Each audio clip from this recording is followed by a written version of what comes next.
बिजली कड़कने की भी संभावना। 18 से 20 अगस्त तक भारी बारिश का अनुमान।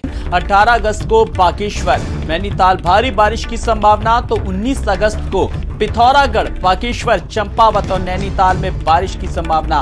20 अगस्त को देहरादून, पौड़ी और बागेश्वर, नैनीताल में बारिश और येलो अलर्ट जारी कर दिया गया है। लगातार एनडीआरएफ और एसडीआरएफ की टीमों को अलर्ट मोड पर रखा गया है। तो 20 अगस्त को 19-20 अगस्त को भारी बारिश की संभावना जाहिर की जा रही है। देहरादून, पौड़ी, बागेश्वर, नैनीताल में भारी बारिश की संभावना जाहिर की जा रही है।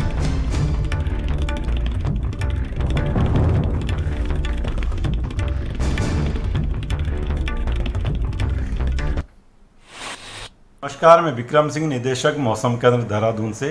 उत्तराखंड के लिए मौसम की बात करें, आज 17 अगस्त हो गया है और आज आप देखें कि जो हल्की मध्यम बारिश है कुछ जगहों में, पहाड़ों में खासकर मिलेगी और मैदानी क्षेत्रों में भी एका दुक्का जगहों में रहेंगी। लेकिन कल से बात करें 18 से लेकर करीब 21 तारीख तक तो जो रेनफॉल एक्टिविटी वो थोड़ा बढ़ेगी। तो आप हल्की से मध्यम बारिश जो है अनेक जगहों तक में, या 19 और 20 को देखेंगे तो ज़्यादातर जगहों में ऐसी संभावना है कि हल्की से मध्यम बारिश ये जो 4 से 5 दिन है उसमें अच्छी रहेगी, 18 से लेके 21 तारीख तक जो है।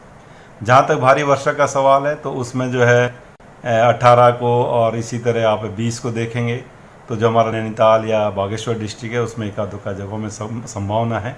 हालांकि बहुत ज़्यादा कुछ नहीं है, लेकिन हाँ ये कि जो हैवी रेन है वो जो उसका जो वैल्यू रहता है तो क्रॉस करेंगे, ऐसा संभावना है।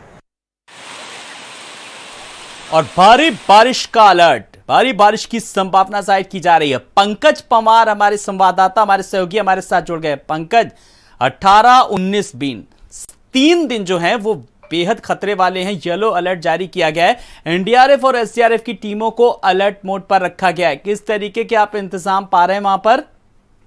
देखिए, आपने बिल्कुल सही कहा और सबसे बड़ी बात यह है कि उत्तराखंड के जो तमाम इलाके हैं, पिछले 2 दिनों में तो भले ही बारिश कम दिखाई दी हो, लेकिन आने वाले 4 दिनों में बेहद बारिश होने की संभावना जताई जा रही है।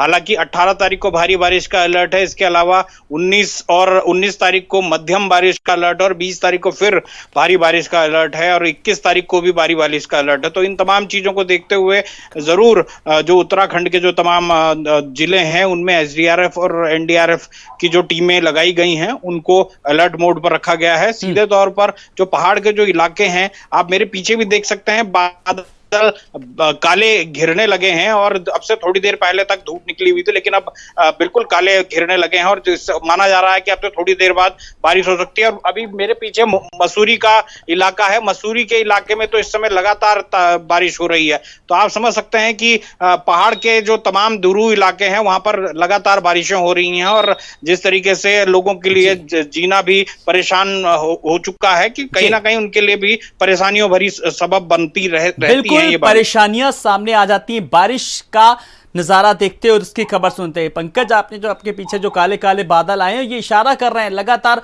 लोग जो हैं वो डरे हुए हैं, क्योंकि जब भी बारिश होती है भूस्खलन का खतरा होता है, लैंडस्लाइड का खतरा लगातार बना रहता है और जो है नाली और जो गदेरे हैं किस तरीके से वो उफान पर मारते हैं, तो लोगों को डर भी है कहीं ना कहीं। देखिए, बिल्कुल आपने जिस तरीके से अभी थोड़ी देर पहले दिखाया कि यमुनोत्री जो हाईवे है उसमें किस तरीके से लैंडस्लाइड हुआ, ये उत्तराखंड में बरसात के दिनों में आम बात हो गई है और ये इसी से ही लोगों को 2-4 होना पड़ रहा है। लगभग 12-12 घंटे तक केदारनाथ हाईवे बंद रहता है, उसमें 10,000 से ज्यादा जो यात्री हैं, तीर्थ यात्री हैं, वो फंस जाते हैं। तो कुल मिलाकर यही स्थिति उत्तराखंड के कई जिलों में दिखाई दे रही है। खुलती है, बंद हो रहे हैं रास्ते और उसके साथ साथ जो भूस्खलन की स्थिति है वो साफ तौर पर दिखाई दे रही है। तो आने वाला जो ये अगस्त का महीना है ये तो परेशानियों भरा है ही। सितंबर का 10 तारीख तक का जो परेशानी होती है तो सितंबर के 10-15 तारीख तक जरूर होती है, उसके बाद ही मौसम फिलहाल अभी प्रशासन के पास वक्त है कि बेहतर इंतजाम कर ले। बहुत बहुत शुक्रिया।